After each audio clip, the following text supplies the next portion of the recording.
and Christian Council of Ghana. In fact, it was surprising because this same team of people signed a memorandum of understanding a few weeks earlier, spelling out all the things that can bring us together. What actually binds us as a people who are all from the Abrahamic faith is far wider and stronger than what actually divides us. No, I will even say that the worst thing that came out is the statement issued by the Catholic Bishops' Conference and Christian Council of Ghana. In fact, it was surprising because this same team of people signed a memorandum of understanding a few weeks earlier, spelling out all the things that can bring us together, to harmonize us. Okay, so before you continue, I'm told Reverend Amuzu is on. This is the Quran of 114 chapters. Inside this Quran is a chapter on Maryam, that's Mary, the mother of Isa, Jesus. Look, I mean, you'll be surprised to know, if you learn up 100 headmasters or headmistresses in Ghana, heading our schools, looking after our children, they don't know what the first page even says. It's our fault as Muslims in the first place, but also the fault of the others who don't ask us. The point is that this country, we are here and we are here for good until the day of judgment. Islam came into Ghana 1,100 years ago. 1,100 years ago, that Islam came into Ghana. Christianity came around 500 years ago. And when Islam arrived, we understood them and embraced Islam. Coming from the North Africa, entering Ghana, and Christianity coming from the coast and entering. Definitely, a time will come when we will harmonize. But luckily for us in this country, we are so fortunate that we have become far more harmonized. You see, there's so many other places. Okay. And this peace that we're enjoying now, why will very level-headed people try to begin issuing statements here and there? Because a small girl was denied fasting. Now, the question I ask is that, how can a small girl from Whistler girl fasting reduce the GDP of Ghana? Have you seen it? How would that change the exchange rate of the dollar? Let me try Reverend Amuzu one more time. I mean, others who could not talk to defend themselves, others who are well-meaning Ghanaians will talk for them. At the end of the day, you may see this as a challenge, but it's a blessing actually in disguise. God actually loves Ghana. That is why this is there. So nobody should begin to think that at the end, there will be a chaotic situation. It will never happen. We are going to build together, build this bond more strongly than ever before. Because it was simple. Now, GES issued a number of statements long before this. And based on that, a memorandum of understanding that was facilitated by the National Peace Council was signed by all these mission schools. And this is the document. That is a memorandum of understanding agreed and adopted by government-assisted and private mission schools. Yes, there's something on religion, if I remember correctly. Yes. And all these, the principal guidelines are about 7 or so, signed by, from A up to I, signed by 13 of these faith-based schools, all of them. Right, but let's look at the religious places of worship, because it talks, that's H. Yes. Religious place of worship. Right. In the case of religious place of worship, mission-based schools could make available space of worship in toleration of diverse religions and religious beliefs, hence encouraging an environment of religious tolerance values, which do not conflict with the teaching and learning. Right. This does not create an obligation to build a special place of worship. That's what they signed. Exactly. And the word here was a conditional, could make available spaces of worship. That's it. Yes. Yeah.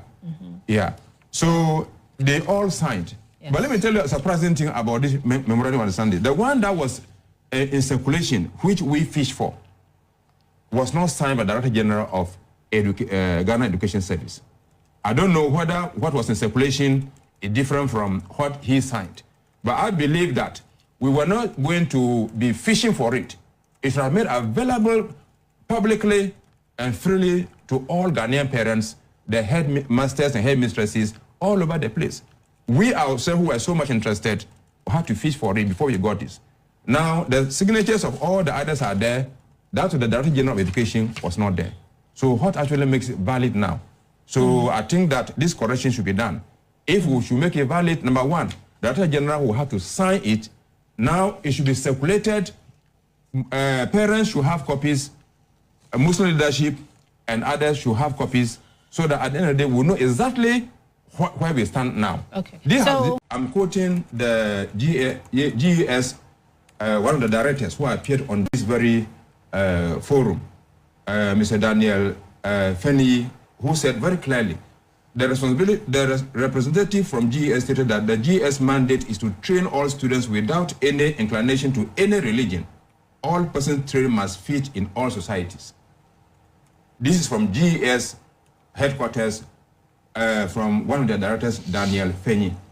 You see, not long ago, just on 25th November 2025, this year, this is clearly what it is. I'm not there, he is there, this is what he's saying. Now, when people say, when you go to Rome, do what Romans do, you have top, respected men of God, that's what they call themselves, saying all these things.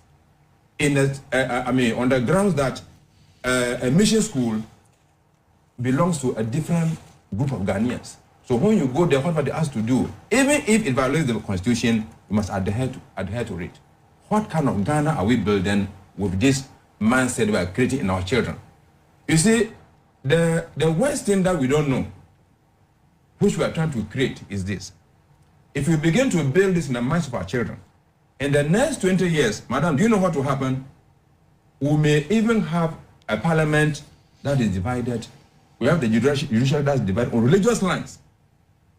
We even have two drivers driving STC bus getting divided. One is a Muslim, one is a Christian. Yeah. Do you know the end result? Yeah. So we don't make these statements. Because for me, as a parent, as a Ghanaian, trained in a missionary school, I have only two schools in mind. We have government-assisted schools that is owned by the government, and private schools where government has no an investment. Hello, Reverend. Or Christian.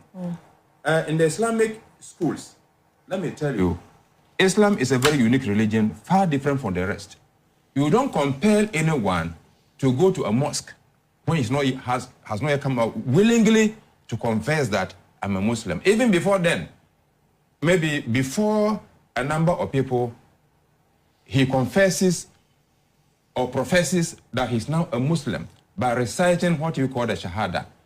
Even before then, you will be asked the question, is somebody compelling you or out of other consideration that you are entering the religion into the fold? Before even you are taken through stages, you see, of rituals and how to bath, spiritual bath, and also how to perform the ablution even before you are ushered in. You are not compelled.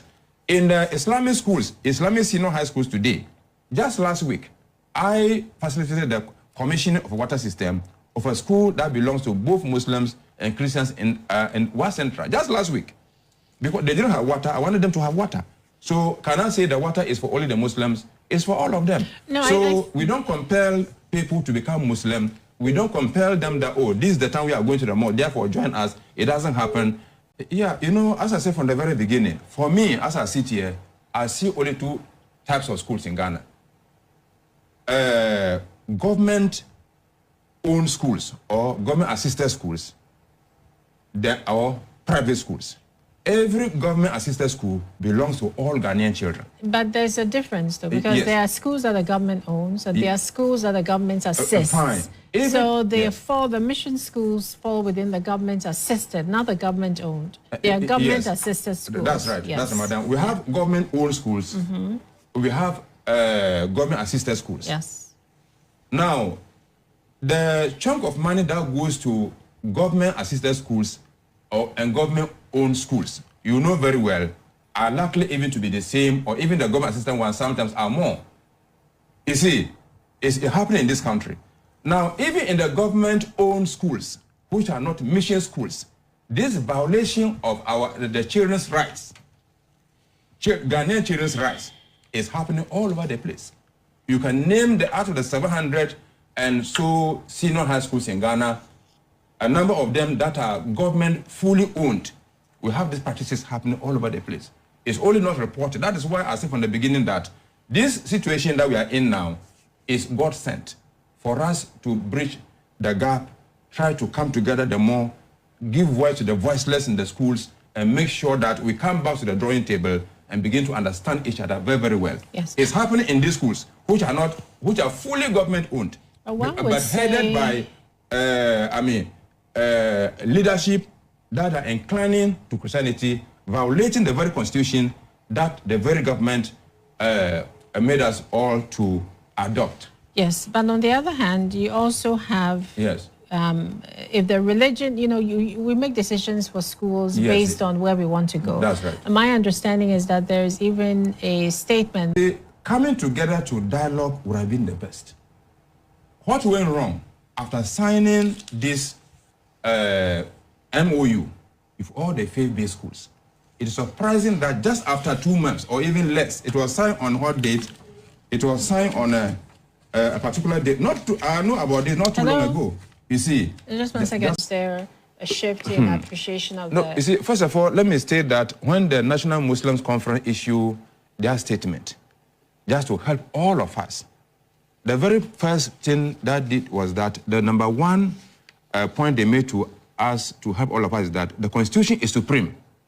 That's exactly what the Minister of Education pointed out at the very onset to put everything at rest. And it clearly states that the Constitution guarantees every Ghanaian student the right to practice and manifest their religion. Mission schools that accept state funding, state teachers, get fund projects, and placement through the national system cannot act as private religious enclaves. Right, but in the case of, let's it's more about religious issue. Even now, Muslims know it, that once in a year, 29 or 30 days, Muslims fast. But Christians, no, Christians fast the 40 days. It's something that Christians do. So it's not fasting is just not... No, the demand of the Muslims on behalf of the young girl who tried to fast at Wesley Girls, you see, was a religious act. So preventing her is a violation of religious right. But if the girl didn't say that, nothing may have ever happened anywhere to indicate that if I fast, I will be sick. Yes. If the girl knew that, she wouldn't even have attempted. No, my question is, I'm just following. In 2015, there was a GA directive on religious tolerance.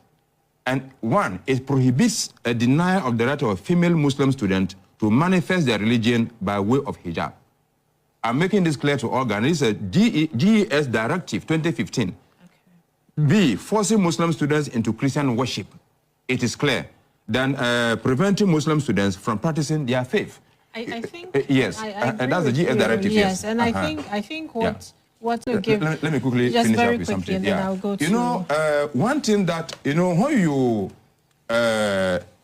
want to create a situation of misinformation, it is only when we deprive our own students and our fellow Ghanaians on information. There's a very beautiful document here from the Women and Children Ministry or so. Religious Freedom, a Guide to Your Rights. Every Ghanaian student should have had this book. Okay. We don't have it. Number two. I'm sorry, we only have like 1 minute.